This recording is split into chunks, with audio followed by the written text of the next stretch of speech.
Doctor DV. Guruprasad ಅವರ ನೀವು ಒಮ್ಮೆ ಫೇಲ್ ಆಗಲೇಬೇಕು, ಇಲ್ಲ ಎಂದು ಹೇಳುವುದನ್ನು ಕಲಿಯಿರಿ.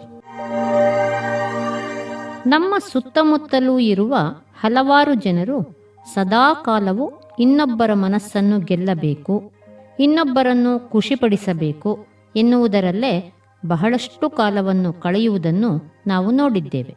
ಪರೋಪಕಾರವೇ ನನ್ನ ಧರ್ಮ, ಬೇರೆಯವರಿಗಾಗಿ ನಾನು ಏನು ಬೇಕಾದರೂ ತ್ಯಾಗ ಮಾಡುತ್ತೇನೆ ಎಂದು ಹೇಳುವವರನ್ನು ನಾವು ನೋಡಿದ್ದೇವೆ. ಇಂತಹವರನ್ನು ನೋಡಿದಾಗ ಅಂದರಕಿ ಮಂಚಿವಾಡು ಅನಂತಯ್ಯ ಎಂದು ಪ್ರಾರಂಭವಾಗುವ ಒಂದು ತೆಲುಗು ನುಡಿ ನನಗೆ ನೆನಪಾಗುತ್ತದೆ. ಇದರ ಅರ್ಥ ಎಲ್ಲರಿಗೂ ಒಳ್ಳೆಯದನ್ನು ಮಾಡಲು ಹೊರಟ ಅನಂತಯ್ಯ ತಾನೇ ತೊಂದರೆಗೊಳಗಾದ ಎಂದು. ಇಂಗ್ಲಿಷ್ನಲ್ಲಿ ಒಂದು ಗಾದೆ ಮಾತು ಇದೆ, ಅದೇನೆಂದರೆ ಎಲ್ಲರನ್ನೂ ಎಲ್ಲ ಕಾಲಕ್ಕೂ ಮೂರ್ಖರನ್ನಾಗಿ ಮಾಡಲು ಸಾಧ್ಯವಿಲ್ಲವೆಂದು. ನಾನು ಅದೇ ಗಾದೆಯನ್ನು ಬದಲಾಯಿಸಿ ಎಲ್ಲ ಕಾಲಕ್ಕೂ ಎಲ್ಲರನ್ನೂ ಖುಷಿಪಡಿಸಲು ಸಾಧ್ಯವಿಲ್ಲ ಎಂದು ಹೇಳಬಯಸುತ್ತೇನೆ.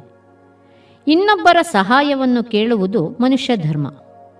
ಇತರರ ಸಹಾಯವಿಲ್ಲದೆಯೇ ನಾವು ಸುಖವಾಗಿ ಜೀವಿಸಲು ಸಾಧ್ಯವಿಲ್ಲ. ನಾವೆಲ್ಲರೂ ಒಂದಲ್ಲ ಒಂದು ಸಮಯದಲ್ಲಿ ಇತರರ ಸಹಾಯವನ್ನು ಕೇಳಿಯೇ ಇರುತ್ತೇವೆ. ಇತರರಿಗೆ ಸಹಾಯ ಮಾಡಬೇಕಾದದ್ದು ನಮ್ಮ ಧರ್ಮವೇ. ಏಕೆಂದರೆ ಪರಸ್ಪರ ಸಹಾಯವೇ ಒಂದು ಸಮುದಾಯದ ಏಳಿಗೆಯ ಸೋಪಾನ. ಆದರೆ ನಾವು ಮಾಡುತ್ತಿರುವ ಪ್ರಮುಖ ಕೆಲಸಗಳನ್ನೇ ಬದಿಗೊತ್ತಿ ಇನ್ನೊಬ್ಬರಿಗೆ ಸಹಾಯ ಮಾಡಲು ಹೋದರೆ ತೊಂದರೆ ಆಗುವುದು ನಮಗೆ ಎಂದು ನಾವು ಅರಿಯಬೇಕಾಗಿದೆ. ಇನ್ನೊಬ್ಬರು ನಮ್ಮ ಕೆಲಸವನ್ನು ಯಾವುದೇ ಬೇಸರವಿಲ್ಲದೆ ಮಾಡಿಕೊಡುತ್ತಾರೆ ಎಂದು ತಿಳಿದ ಕೂಡಲೇ ತಮ್ಮ ಕೆಲಸಗಳನ್ನು ಅವರಿಗೆ ಮಾಡಲು ಒಪ್ಪಿಸುವ ಕಲೆ ಕೆಲವರಿಗೆ ಚೆನ್ನಾಗಿ ಬಂದಿರುತ್ತದೆ. ನೀವು ಕಾರ್ಯಸ್ಥಳಗಳಲ್ಲಿ ಹಲವಾರು ಬಾರಿ ಗಮನಿಸಿರಬಹುದು, ತಮ್ಮ ಯಾವನಾದರೂ ಸಹೋದ್ಯೋಗಿ ಸಹಾಯವನ್ನು ಕೇಳಿದರೆ ಇಲ್ಲ ಎಂದು ಹೇಳುವುದಿಲ್ಲ ಎಂದು ತಿಳಿದಿರುವ ಎಷ್ಟೋ ಜನ ಮೈಗಳ್ಳರು ತಮ್ಮ ಕೆಲಸವನ್ನು ಅವನ ಬಗಲಿಗೆ ಹಾಕಿ ತಾವು ಆರಾಮವಾಗಿ ಮೋಜು ಮಾಡುತ್ತಿರುತ್ತಾರೆ. ಆ ಪರೋಪಕಾರಿಯಾದರೋ ತನ್ನ ಕೆಲಸವನ್ನಲ್ಲದೆ ಬೇರೆಯವರ ಕೆಲಸವನ್ನೂ ಮಾಡಲು ಒಪ್ಪಿಕೊಂಡು ತನ್ನ ಕೆಲಸವನ್ನು ಅಚ್ಚುಕಟ್ಟಾಗಿ ಮಾಡದೆ ಬೇರೆಯವರ ಕೆಲಸವನ್ನೂ ಅಚ್ಚುಕಟ್ಟಾಗಿ ಮಾಡದೆ ತಾನೇ ತೊಂದರೆಗೆ ಗುರಿಯಾಗುತ್ತಾನೆ. ಯಾವನಾದರೂ ವ್ಯಕ್ತಿ ಕ್ಷುಲ್ಲಕ ಕಾರಣಕ್ಕೆ ನಮ್ಮ ಸಹಾಯವನ್ನು ಬೇಡಿದರೆ ನಾವು ಇಲ್ಲ ಎಂದೇ ಹೇಳಬೇಕು. ಆದರೆ ನಾವು ಇಲ್ಲ ಎಂದು ಹೇಳುವುದೇ ಇಲ್ಲ. ಬಹಳಷ್ಟು ಜನರು ಬೇರೆಯವರನ್ನು ಸಂತಸಪಡಿಸುವ ಕಾರಣದಿಂದ ಮತ್ತು ಇಲ್ಲ ಎಂದು ಹೇಳಲು ಕಲಿಯದಿರುವುದರಿಂದ ತಮಗೆ ತೊಂದರೆಯನ್ನು ಮಾಡಿಕೊಂಡಾದರೂ ಇನ್ನೊಬ್ಬರ ಕೆಲಸ ಕಾರ್ಯಗಳನ್ನು ಮಾಡಿಕೊಡಲು ಒಪ್ಪುತ್ತಾರೆ ಹಾಗೂ ಅದರ ಪರಿಣಾಮವಾಗಿ ತೊಂದರೆಗೀಡಾಗುತ್ತಾರೆ. ನನ್ನ ಪರಿಚಯದ ಒಬ್ಬ ಗೃಹಿಣಿಯ ಬಳಿ ಯಾರು ಸಹಾಯವನ್ನು ಕೇಳಿದರೂ ಆಕೆ ಇಲ್ಲ ಎನ್ನುವುದಿಲ್ಲ. ಎಷ್ಟೋ ಬಾರಿ ತಾನೇ ದೈಹಿಕವಾಗಿ, ಮಾನಸಿಕವಾಗಿ, ಆರ್ಥಿಕವಾಗಿ ತೊಂದರೆಗೆ ಈಡಾದರೂ ಮೊದಲಿಗೆ ಇನ್ನೊಬ್ಬರಿಗೆ ಸಹಾಯ ಮಾಡಿ ಆನಂತರವೇ ತನ್ನ ಬಗ್ಗೆ ಯೋಚಿಸುತ್ತಾಳೆ. ನಿನ್ನ ಜವಾಬ್ದಾರಿ ಇರುವುದು ನಿನ್ನ ಪತಿ ಹಾಗೂ ನಿನ್ನ ಕುಟುಂಬಕ್ಕೆ. ನೀನು ನಿನ್ನ ವೇಳೆಯನ್ನು ಬೇರೆಯವರಿಗೆ ಕೊಟ್ಟರೆ ನಿನ್ನ ಕುಟುಂಬವೇನು ಮಾಡಬೇಕು ಎಂದು ಆಕೆಗೆ ಕೇಳಿದರೆ, ಬೇರೆಯವರು ನಮ್ಮ ಸಹಾಯ ಕೇಳಿದಾಗ ನಾವು ಇಲ್ಲ ಎಂದರೆ ಭಗವಂತ ಸುಮ್ಮನಾಗುತ್ತಾನೆಯೇ? ಮುಂದೆ ನಾವು ಸಹಾಯ ಕೇಳಲು ಅವರ ಬಳಿಗೆ ಹೋದಾಗ ಅವರು ಇಲ್ಲ ಎನ್ನುವುದಿಲ್ಲವೇ? ಯಾವ ಸಮಯದಲ್ಲಿ ಯಾರ ನೆರವನ್ನು ನಾವು ಕೇಳಬೇಕಾಗುತ್ತದೋ ಯಾರಿಗೆ ಗೊತ್ತು ಎನ್ನುವ ಉತ್ತರವನ್ನು ಆಕೆ ಕೊಡುತ್ತಾಳೆ. ನಾನು ಎಷ್ಟೋ ಮನೆಗಳಲ್ಲಿ ಇದರ ಇನ್ನೊಂದು ಮುಖವನ್ನು ನೋಡಿದ್ದೇನೆ. ನಮ್ಮ ಯಜಮಾನರು ಪರೋಪಕಾರಿ ಪಾಪಣ್ಣನಂತೆ. ಅವರಿಗೆ ಮಡದಿ, ಮಕ್ಕಳು, ಮನೆ, ಸಂಸಾರದ ಬಗ್ಗೆ ಚಿಂತೆಯೇ ಇಲ್ಲ. ಯಾವಾಗ ನೋಡಿದರೂ ಬೇರೆಯವರ ಕೆಲಸ ಕಾರ್ಯಗಳನ್ನು ಮಾಡಲು ಹೋಗುತ್ತಿರುತ್ತಾರೆ. ಸಮಾಜ ಸೇವೆಯ ನೆಪದಲ್ಲಿ ಮನೆಯ ಭಾರವನ್ನೆಲ್ಲ ನನ್ನ ಹೆಗಲಿಗೆ ಹಾಕಿ ತಾವು ಕೋರ್ಟು ಕಚೇರಿ ಎಂದು ಊರೆಲ್ಲ ಸುತ್ತುತ್ತಿರುತ್ತಾರೆ. ನಮ್ಮ ಮಕ್ಕಳ ಓದಿಗೂ ಇವರು ಸಹಾಯವನ್ನು ಮಾಡುವುದಿಲ್ಲ ಎಂದು ಮನೆಯ ಒಡತಿ ಇತರರಿಗೆ ತನ್ನ ಪತಿಯ ಬಗ್ಗೆ ದೂರುವುದನ್ನೂ ಕೇಳಿದ್ದೇನೆ. ಆ ಮನೆಯ ಯಜಮಾನನನ್ನು ಈ ವಿಷಯದ ಬಗ್ಗೆ ಕೇಳಿದರೆ, ನಾನಾಗಿಯೇ ಸ್ವಯಂಪೂರ್ವಕವಾಗಿ ಇತರರ ಕೆಲಸ ಕಾರ್ಯಗಳನ್ನು ಮಾಡಿಕೊಡುತ್ತೇನೆ ಎಂದು ಹೋಗುವುದಿಲ್ಲ.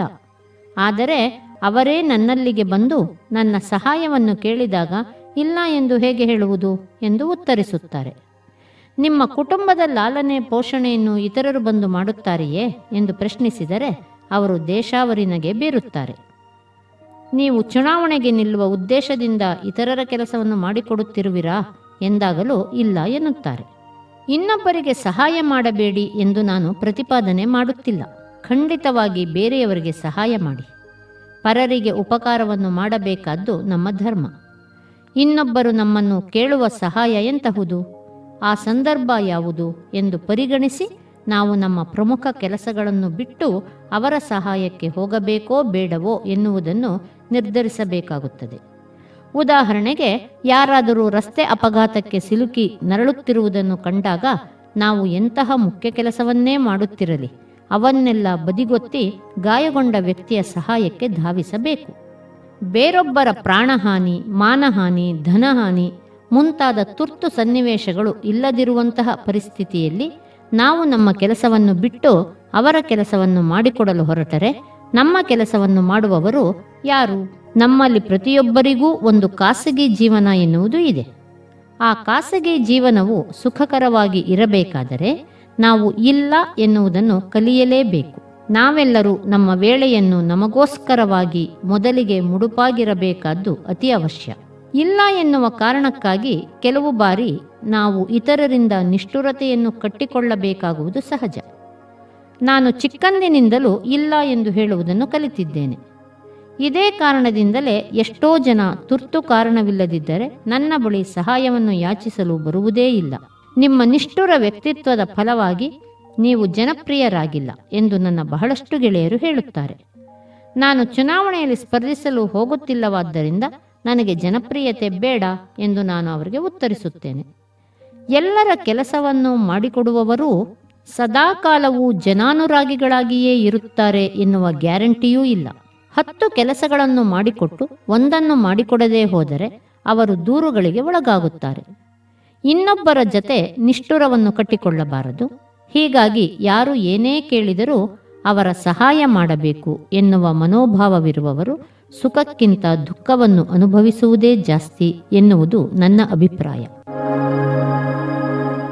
ನಾನು SP ಆಗಿದ್ದ ಒಂದು ಜಿಲ್ಲೆಯಲ್ಲಿ ಕಳ್ಳನೊಬ್ಬ ತಾನು ಕದ್ದ ವಸ್ತುಗಳನ್ನು ತನ್ನ ಸ್ನೇಹಿತನ ಮನೆಗೆ ತಂದು ಅವನ್ನು ಕೆಲಕಾಲ ಇಟ್ಟುಕೊಂಡಿರಲು ಕೋರಿದ. ಆ ವಸ್ತುಗಳು ಕಳ್ಳತನದ ಮಾಲು ಎಂದು ತಿಳಿಯದ ಆ ಅಮಾಯಕ ಅವನ್ನು ತನ್ನ ಬಳಿ ಜೋಪಾನವಾಗಿ ಇಟ್ಟುಕೊಂಡ. ಆನಂತರ ಕದ್ದ ಮಾಲು ಹೊಂದಿದ್ದ ಅಪರಾಧಕ್ಕೆ ಗುರಿಯಾದಾಗ ಆತ ಹೊರಬರಲು ಸಾಕಷ್ಟು ಹೆಣಗಬೇಕಾಯಿತು. ನನ್ನ ನಿಷ್ಠುರತೆಗೆ ಸಂಬಂಧಿಸಿದ 2 ಘಟನೆಗಳನ್ನು ಇಲ್ಲಿ ಉದಾಹರಿಸ ಬಯಸುತ್ತೇನೆ. ನಾನು SP ಯಾಗಿದ್ದಾಗ ಅಂದಿನ ಗೃಹ ಸಚಿವರು ನನಗೆ ಕರೆ ಮಾಡಿ ಇಂತಹ ಒಬ್ಬ ವ್ಯಕ್ತಿಯನ್ನು ನೀವು ಕೂಡಲೇ ಬಂಧಿಸಬೇಕು ಎಂದರು. ಯಾವ ಕಾರಣಕ್ಕಾಗಿ ಎಂದು ನಾನು ಅವರನ್ನು ಕೇಳಿದಾಗ, ನೀವೇ ಯಾವುದಾದರೂ ಕಾರಣ ಹುಡುಕಿ ಅವನನ್ನು ಒಳಗೆ ಹಾಕಿ, ಆತನನ್ನ ರಾಜಕೀಯ ವೈರಿ ಎಂದರು. ಇದು ಕಾನೂನು ಬಾಹಿರ ಕೆಲಸ. ನಿರಪರಾಧಿಗೆ ತೊಂದರೆಯನ್ನು ಕೊಡಲು ನನ್ನ ಆತ್ಮ ಒಪ್ಪುವುದಿಲ್ಲ. ಹೀಗಾಗಿ ಈ ಕೆಲಸವನ್ನು ನಾನು ಮಾಡಲು ಆಗುವುದಿಲ್ಲ, ದಯವಿಟ್ಟು ಕ್ಷಮಿಸಿ ಎಂದೆ. ಅವರು ಕೋಪಗೊಂಡರೂ ಆ ಸಮಯಕ್ಕೆ ಸುಮ್ಮನಾದರು. ಇದಾದ ಕೆಲ ತಿಂಗಳುಗಳ ನಂತರ ಇದೇ ರೀತಿಯ ಇನ್ನೊಂದು ಕೆಲಸಕ್ಕೆ ಅವರೇ ನನಗೆ ಕರೆ ಮಾಡಿದರು.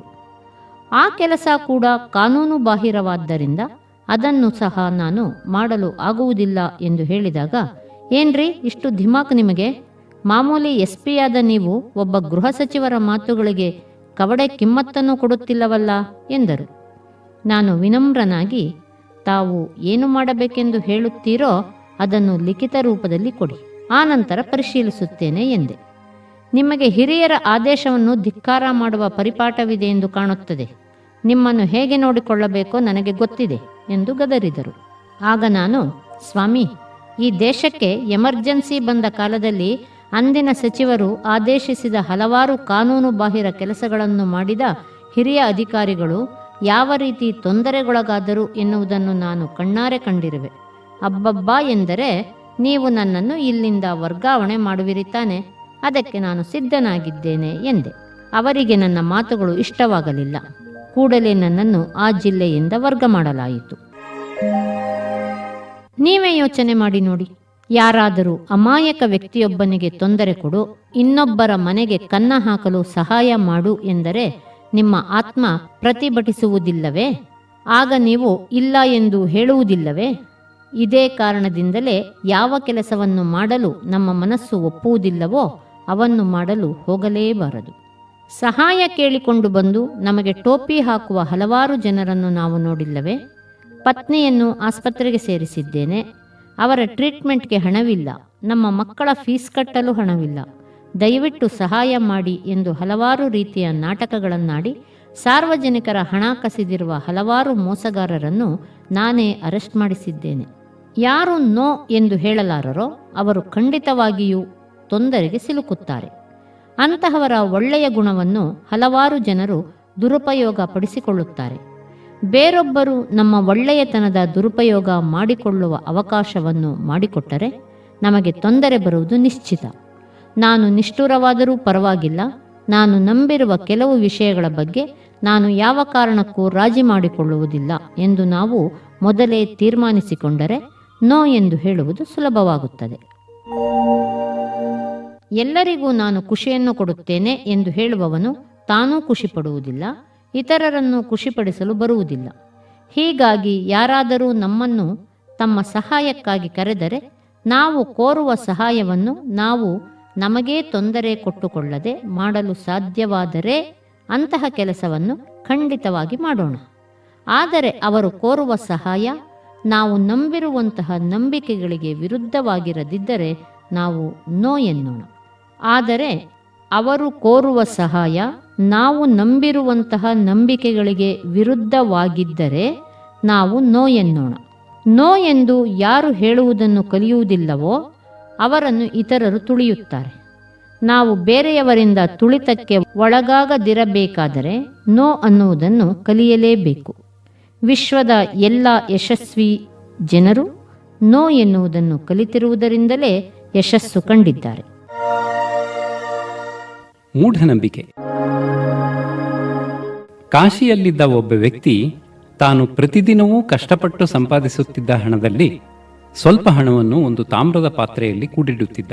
ಒಂದು ಪರ್ವ ದಿನ ಆತ ಗಂಗಾ ಸ್ನಾನ ಮಾಡಲು ಇಚ್ಛೆಪಟ್ಟು ತಾನು ಮನೆಯಲ್ಲಿಲ್ಲದಾಗ ಕಳ್ಳರು ಬಂದು ಹಣವನ್ನು ಕದಿಯಬಹುದೆಂದು ಆ ಪಾತ್ರೆಯನ್ನು ನದಿ ತೀರಕ್ಕೆ ಕೊಂಡೊಯ್ಯುತ್ತಾನೆ. ಅಲ್ಲಿ ಪಾತ್ರೆಯ ಬಾಯಿಯನ್ನು ಬಟ್ಟೆಯಿಂದ ಮುಚ್ಚಿ ನದಿ ತೀರದ ಮರಳಿನಲ್ಲಿ ಆ ಪಾತ್ರೆಯನ್ನು ಹುಗಿದು ತಾನು ಸ್ನಾನ ಮಾಡಿ ಬಂದ ನಂತರ ಅದೆಲ್ಲಿದೆ ಎಂದು ತಿಳಿಯುವ ಗುರ್ತಿಗಾಗಿ ಅದರ ಮೇಲೆ ಒಂದು ಮರಳಿನ ಲಿಂಗವನ್ನು ಮಾಡಿಡುತ್ತಾನೆ. ಗಂಗೆಯಲ್ಲಿ ಸ್ನಾನ ಮಾಡಿ ವಾಪಸ್ ಬಂದಾಗ ಅವನಿಗೆ ನದಿ ತೀರದಲ್ಲಿ ತಾನು ಮಾಡಿಟ್ಟಂತಹ 100 ಮರಳಿನ ಲಿಂಗಗಳು ಕಾಣಿಸುತ್ತವೆ. ತಾನು ಪಾತ್ರೆಯನ್ನು ಹೂತಾಗ ಇದ್ದದ್ದು ಒಂದೇ ಲಿಂಗ, ಈಗ ಇಷ್ಟೊಂದು ಲಿಂಗಗಳಿವೆಯಲ್ಲ, ನನ್ನ ಪಾತ್ರೆ ಎಲ್ಲಿದೆ ಎಂದು ಆತ ಹುಡುಕಲು ತೊಡಗುತ್ತಾನೆ. ಕಡೆಗೂ ಆತನಿಗೆ ತಾನು ಹೂತಿಟ್ಟ ಪಾತ್ರೆ ಸಿಗುವುದಿಲ್ಲ. ಆ ಸಮಯದಲ್ಲಿ ಅಲ್ಲಿ ಆಗಿದ್ದೇನೆಂದರೆ, ನದಿಯಲ್ಲಿ ಸ್ನಾನ ಮಾಡಲು ಬಂದ ಇತರರು ಆ ವ್ಯಕ್ತಿ ಮಾಡಿಟ್ಟಿದ್ದ ಲಿಂಗವನ್ನು ನೋಡಿ ಮರಳಿನಲ್ಲಿ ಲಿಂಗವನ್ನು ಮಾಡಿಟ್ಟ ನಂತರವೇ ತಾವು ಸ್ನಾನವನ್ನು ಮಾಡಬೇಕೆಂದು ತರ್ಕಿಸಿ ಎಲ್ಲರೂ ಒಂದೊಂದು ಲಿಂಗವನ್ನು ಮಾಡಿಬಿಟ್ಟಿದ್ದರು. ಕಡೆಗೂ ಆ ವ್ಯಕ್ತಿಗೆ ತನ್ನ ತಾಮ್ರದ ಪಾತ್ರೆ ಹುಡುಕಲು ಆಗಲೇ ಇಲ್ಲ. ಜನರ ಮೌಢ್ಯದ ಫಲವಾಗಿ ಆ ವ್ಯಕ್ತಿಯ ಹಣವೇ ಕಳೆದು ಹೋಯಿತು. ಈ ಘಟನೆಯ ಬಗ್ಗೆ ಸಂಸ್ಕೃತದಲ್ಲಿ ಒಂದು ನುಡಿಯಿದೆ, ಗತಾನುಗತಿಕೋ ಲೋಕೋ ನಲೋಕೋ ಪಾರಾಮರ್ಶಸ್ತಿಕಃ ಗಂಗಾ ಸೌಕ್ತಲಿಂಗೇನ ನಷ್ಟಮ್ಮೆ ತಾಮ್ರಭಾಜನಂ. ಇದರ ಅರ್ಥ, ಮನುಷ್ಯನು ಮೂಢವಾಗಿ ಬೇರೆಯವರು ಸವಿಸಿದ ದಾರಿಯಲ್ಲೇ ನಡೆಯುತ್ತಾನೆ, ಯಾರೂ ಪರಾರ್ಥಿಗಳ ಬಗ್ಗೆ ಚಿಂತಿಸುವುದಿಲ್ಲ. ಗಂಗೆಯ ತೀರದ ಶಿವಲಿಂಗಗಳಿಂದ ನನ್ನ ತಾಮ್ರದ ಪಾತ್ರೆಯು ನಷ್ಟವಾಯಿತು ಎಂದು. ನಮ್ಮ ದೈನಂದಿನ ಜೀವನದಲ್ಲಿ ನಾವು ಹಲವಾರು ನಂಬಿಕೆಗಳನ್ನು ತಿಳಿದೋ ತಿಳಿಯದೆಯೋ ರೂಢಿಸಿಕೊಂಡಿದ್ದೇವೆ. ಮಂಗಳವಾರ ಹಾಗೂ ಅಮಾವಾಸ್ಯೆಯ ದಿನಗಳಲ್ಲಿ, ಆಷಾಢ ಮಾಸದಲ್ಲಿ, ರಾಹುಕಾಲದಲ್ಲಿ ಯಾವುದೇ ಮುಖ್ಯ ಕೆಲಸ ಕಾರ್ಯಗಳನ್ನು ಪ್ರಾರಂಭಿಸುವುದಿಲ್ಲ ಹಾಗೂ ಮಾಡುವುದಿಲ್ಲ. ಇಂದಿಗೂ ಆಸ್ಪತ್ರೆಗಳಿಗೆ, ರೈಲು ಹಾಗೂ ವಿಮಾನ ನಿಲ್ದಾಣಗಳಿಗೆ ಹೋಗಿ ನೋಡಿದರೆ ಮಂಗಳವಾರದ ದಿನ ಬೇರೆ ದಿನಗಳಿಗಿಂತ ಕಡಿಮೆ ಜನರಿರುತ್ತಾರೆ. ಅಮೆರಿಕಾ ದೇಶದಲ್ಲಿ 13 ಸಂಖ್ಯೆ ಎಲ್ಲರನ್ನೂ ಬೆಚ್ಚಿ ಬೀಳಿಸುತ್ತದೆ. ಅಲ್ಲಿನ ಹೋಟೆಲ್ಲುಗಳಲ್ಲಿ 12ನೆಯ ಮಹಡಿಯ ನಂತರ 14ನೆಯ ಮಹಡಿ ಬರುತ್ತದೆ. ಶುಕ್ರವಾರ 13ನೇ ತಾರೀಕು ಬಂದರಂತೂ ಆ ದೇಶದ ಜನ ಯಾವುದೇ ಮಹತ್ವದ ಕಾರ್ಯವನ್ನು ಮಾಡುವುದಿಲ್ಲ. ನಾವು ಬೆಳಗಿನ ಜಾವ ಮನೆಯಿಂದ ಹೊರಗೆ ಹೋಗುವಾಗ ಕರಿಯ ಬೆಕ್ಕನ್ನು ನೋಡಿದರೆ, ನಮ್ಮ ಮೇಲೆ ಹಲ್ಲಿಯೊಂದು ಬಿದ್ದರೆ ಕಣ್ಣಿನ ರೆಪ್ಪೆ ಅದರಿದರೆ, ಯಾರಾದರೂ ಒಂಟಿ ಸೀನು ಸೀನಿದರೆ ಅಪಶಕುನವಾಯಿತು ಎಂದು ಹೆದರುತ್ತೇವೆ. ಆದರೆ ಇಲ್ಲಿಯವರೆಗೆ ಯಾರೂ ಅಪಶಕುನಗಳ ಬಗ್ಗೆ ವೈಜ್ಞಾನಿಕ ಅಧ್ಯಯನವನ್ನು ಮಾಡಿ ಅವು ಏಕೆ, ಯಾರಿಗೆ, ಹೇಗೆ ಕೆಟ್ಟದ್ದನ್ನು ಮಾಡಿವೆ ಎಂದು ಸಾಧಿಸಿರುವುದನ್ನು ನಾನು ಕಂಡಿಲ್ಲ. ಮೂಢನಂಬಿಕೆಗಳಿಗೆ ಯಾವುದೇ ರೀತಿಯ ತಳಹದಿ ಇಲ್ಲದಿದ್ದರೂ ಬಹಳಷ್ಟು ಜನ ಮೂಢನಂಬಿಕೆಗಳ ದಾಸರಾಗಿರುತ್ತಾರೆ. ಕಂಡು ಕೇಳಿದ್ದನ್ನೆಲ್ಲ ನಂಬುವ ಸ್ವಭಾವವನ್ನು ಹೊಂದಿರುತ್ತಾರೆ. ನಾನು ಪೊಲೀಸ್ ಕೆಲಸಕ್ಕೆ ಸೇರಿದ್ದರಿಂದಲೋ ಏನೋ ಯಾವುದನ್ನೂ ಸುಲಭವಾಗಿ ನಂಬುವುದಿಲ್ಲ. ನನಗೆ ಆದ ಒಂದು ಅನುಭವವನ್ನು ಇಲ್ಲಿ ತಿಳಿಸುತ್ತೇನೆ. ನಾನು ಜ್ಯೋತಿರ್ಲಿಂಗವಿರುವ ಉಜ್ಜಯಿನಿಗೆ ಒಮ್ಮೆ ಹೋಗಿದ್ದೆ. ಮಹಾಕಾಲೇಶ್ವರನ ದರ್ಶನವಾದ ನಂತರ ಅಲ್ಲಿದ್ದ ಒಬ್ಬ ಪೊಲೀಸ್ ಅಧಿಕಾರಿ, ಇಲ್ಲೇ ಹತ್ತಿರದಲ್ಲೇ ಇನ್ನೊಂದು ಮೋಜಿನ ದೇಗುಲವಿದೆ, ಬನ್ನಿ ಹೋಗೋಣ ಎಂದು ಬೆಟ್ಟದ ಮೇಲಿದ್ದ ಒಂದು ಸಣ್ಣ ದೇಗುಲಕ್ಕೆ ಕರೆದೊಯ್ದರು. ಸರ್, ಈ ದೇಗುಲದಲ್ಲಿ ದೇವರಿಗೆ ಹೂವು ಹಣ್ಣು ಅರ್ಪಿಸುವ ಹಾಗಿಲ್ಲ. ಭಕ್ತರು ವಿಸ್ಕಿ, ರಮ್, ಸಾರಾಯಿ ಮುಂತಾದ ಮದ್ಯವನ್ನೇ ಕೊಡಬೇಕು ಎಂದರು. ಬೆಟ್ಟದ ತಪ್ಪಲಿನಲ್ಲೇ ಹಲವಾರು ವ್ಯಕ್ತಿಗಳು ಕ್ವಾರ್ಟರ್ ಬಾಟಲ್ಗಳಲ್ಲಿ ತರಹೇವಾರಿ ಮದ್ಯಗಳನ್ನು ಮಾರಾಟ ಮಾಡುತ್ತಿದ್ದರು. ನಾನೂ ಒಂದು ಬಾಟಲ್ ಖರೀದಿಸಿದೆ. ಮೇಲುಗಡೆ ಹತ್ತಿ ಹೋದಾಗ ದೇಗುಲದಲ್ಲಿದ್ದ ಅರ್ಚಕ, ನೀವು ತಂದಿರುವ ಬಾಟಲಿ ಎಲ್ಲಿ ಎಂದು ಕೇಳಿದ. ನಾನು ಅದನ್ನು ಅವನ ಕೈಗೆ ಕೊಟ್ಟಾಗ ಆತ ದೇವರ ವಿಗ್ರಹದ ತೆರೆದ ಬಾಯಿಯಲ್ಲಿ ನಿಧಾನವಾಗಿ ಬಾಟಲ್ನಲ್ಲಿದ್ದ ಮದ್ಯವನ್ನು ಸುರಿದ. ಕೆಲ ಕ್ಷಣದಲ್ಲೇ ಬಾಟಲಿ ಖಾಲಿಯಾಯಿತು. ಸ್ವಲ್ಪ ಸಾರಾಯಿಯನ್ನು ಆತ ತೀರ್ಥರೂಪದಲ್ಲಿ ನನಗೆ ಕೊಟ್ಟ. ನಾನು ಮೂಗು ಮುಚ್ಚಿ ಅದನ್ನು ಬಾಯಿಗೆ ಹಾಕಿಕೊಂಡೆ. ಅಲ್ಲಿಗೆ ಬಂದಿದ್ದ ಸ್ಥಳೀಯರು ಬಹಳ ಶ್ರದ್ಧೆ ಹಾಗೂ ಭಕ್ತಿಯಿಂದ ಆ ತೀರ್ಥವನ್ನು ಸೇವಿಸಿ ತಮ್ಮ ಇಷ್ಟಾರ್ಥಗಳು ಪೂರೈಕೆಯಾಯಿತು ಎಂದು ಧನ್ಯರಾಗಿದ್ದರು. ಆ ವಿಗ್ರಹದ ಬಾಯಿಯೊಳಗೆ ಹೋದ ದ್ರವವು ಎಲ್ಲಿಗೋ ಹೋಗಿ ಸೇರುತ್ತಿರಲೇಬೇಕು ಎಂದು ತರ್ಕಿಸಿದ ನಾನು ಈ ವಿಷಯವನ್ನು ಪರೀಕ್ಷಿಸಲು ಹೊರಟೆ. ನನ್ನ ಜತೆಗಿದ್ದ ಅಧಿಕಾರಿ, ನೀವು ಈ ದೇವರನ್ನು ನಂಬದಿದ್ದರೆ ಪರವಾಗಿಲ್ಲ, ಆದರೆ ಇಲ್ಲಿಯ ಜನರ ನಂಬಿಕೆಯನ್ನು ಪರೀಕ್ಷಿಸಲು ಹೋಗಬೇಡಿ ಎಂದರು. ನಾನು ಅವರ ಮಾತಿಗೆ ಗಮನ ಕೊಡದೆ ದೇವಸ್ಥಾನಕ್ಕೆ ಒಂದು ಸುತ್ತು ಹಾಕಿದೆ. ಗರ್ಭಗುಡಿಯ ಪಾರ್ಶ್ವಭಾಗದಲ್ಲಿ ಒಂದು ಮೂಲೆಯಲ್ಲಿ ನೆಲದ ಕೆಳಗೆ ಒಂದು ಸಣ್ಣ ಪ್ಲಾಸ್ಟಿಕ್ ಪೈಪ್ ಹೋಗುವುದನ್ನು ಕಂಡೆ. ಮೆಲ್ಲನೆ ಆ ಪೈಪನ್ನು ಹೊರಗೆಳೆದು ನೋಡಿದಾಗ ಅದರಿಂದ ಮದ್ಯದ ವಾಸನೆ ಬರುತ್ತಿತ್ತು. ಪೂಜಾರಿ ವಿಗ್ರಹದ ಬಾಯಿಗೆ ಹಾಕುತ್ತಿದ್ದ ಮದ್ಯ ಪೈಪ್ ಮೂಲಕ ಟ್ಯಾಂಕ್ಗೆ ಬಂದು ಸೇರುತ್ತಿತ್ತು. ಟ್ಯಾಂಕ್ ಭರ್ತಿಯಾದ ಕೂಡಲೇ ಅದರಲ್ಲಿದ್ದ ಮದ್ಯವನ್ನು ಸ್ಥಳೀಯ ಕುಡುಕರಿಗೆ ಮಾರಾಟ ಮಾಡುತ್ತಿರಬಹುದೆಂದು ನಾನು ಊಹಿಸಿದೆ. ಆದರೆ ಆ ದೇವಾಲಯಕ್ಕೆ ಬರುತ್ತಿದ್ದ ಭಕ್ತಾದಿಗಳಿಗೆ ನಾನು ಇದನ್ನೇನಾದರೂ ಹೇಳ ಹೊರಟಿದ್ದರೆ ಖಂಡಿತವಾಗಿ ಅಲ್ಲಿಂದ ನಾನು ಜೀವಂತವಾಗಿ ಹೊರಬರುತ್ತಿರಲಿಲ್ಲ. ಇತರರ ನಂಬಿಕೆಯನ್ನು ನಾನೇಕೆ ಪ್ರಶ್ನಿಸಲಿ ಎಂದು ಭಾವಿಸಿ ಸುಮ್ಮನಾದೆ. ನದಿಯ ಮೂಲ, ಋಷಿಯ ಮೂಲ ತಿಳಿಯಲು ಹೋಗಬಾರದು ಎಂದು ನಮ್ಮ ಹಿರಿಯರು ಹೇಳುತ್ತಾರೆ. ಏಕೆ ಎಂದು ಕೇಳಿದರೆ ಸಮರ್ಪಕ ಉತ್ತರ ಸಿಗುವುದಿಲ್ಲ. ಅಮಾವಾಸ್ಯೆಯ ದಿನ ಶುಭ ಕಾರ್ಯ ಮಾಡಬಾರದು ಎಂದು ನಮ್ಮ ತಾಯಿ ಹೇಳುತ್ತಿದ್ದರು. ಅಮ್ಮ, ತಮಿಳು ಭಾಷಿಕರು ಅಮಾವಾಸ್ಯೆ ಶುಭ ಎನ್ನುವರಲ್ಲ, ನಮಗೆ ಕೆಟ್ಟದ್ದು ಅವರಿಗೇಕೆ ಶುಭ ಎಂದು ಪ್ರಶ್ನಿಸಿದರೆ ಅವರಲ್ಲಿ ಉತ್ತರವಿರಲಿಲ್ಲ. ನಾವು ಮೌಢ್ಯತೆಯಲ್ಲಿ ಕಾಲ ಕಳೆದರೆ ನಮ್ಮ ವಿಕಸನವೇ ಆಗುವುದಿಲ್ಲ.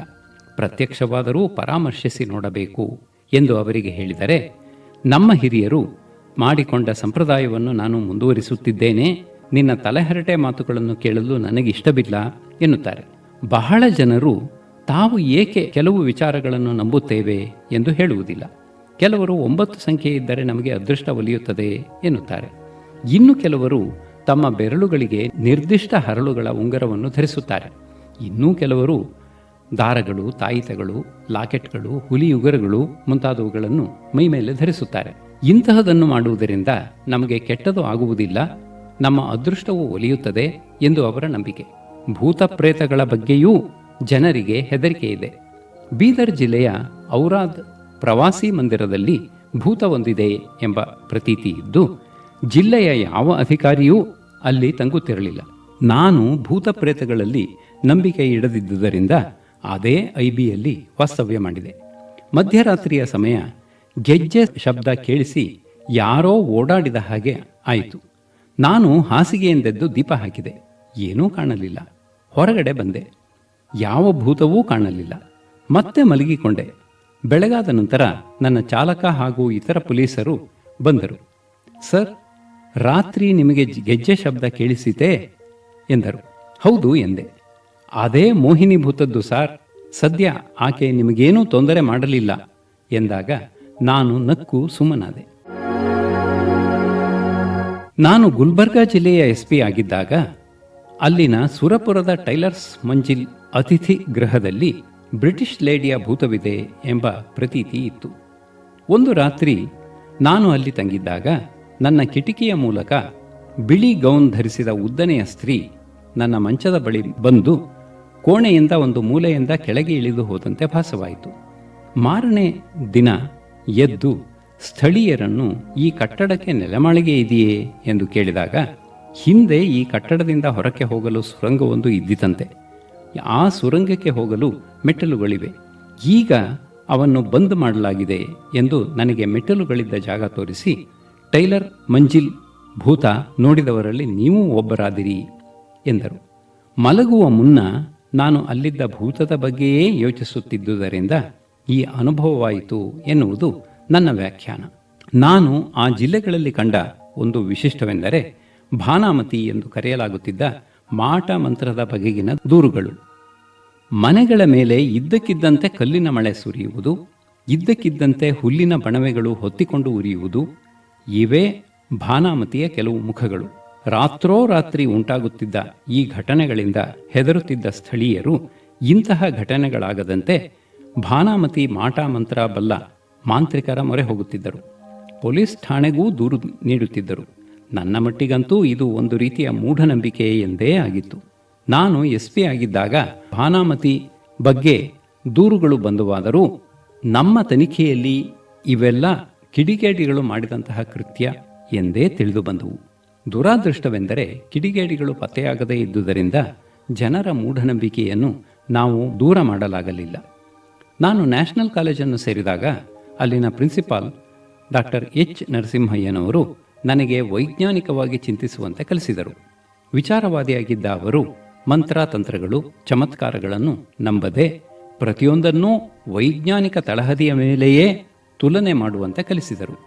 ಗಾಳಿಯಿಂದ ವಿಭೂತಿ ತರುವುದು, ಹಾಲು ಕುಡಿಯುವ ದೇವರ ವಿಗ್ರಹ ಮುಂತಾದ ಪವಾಡಗಳನ್ನು ನಂಬದಿರಲು ಕಲಿಸಿದರು. ನಾನು ಮಂಗಳವಾರ ಅಮಾವಾಸ್ಯೆಯ ದಿನದಂದೇ ಮುಖ್ಯ ಕೆಲಸಗಳನ್ನು ಆರಂಭಿಸಿದ್ದೇನೆ. ನನಗೆ ಕೆಟ್ಟದ್ದೂ ಆಗಿಲ್ಲ.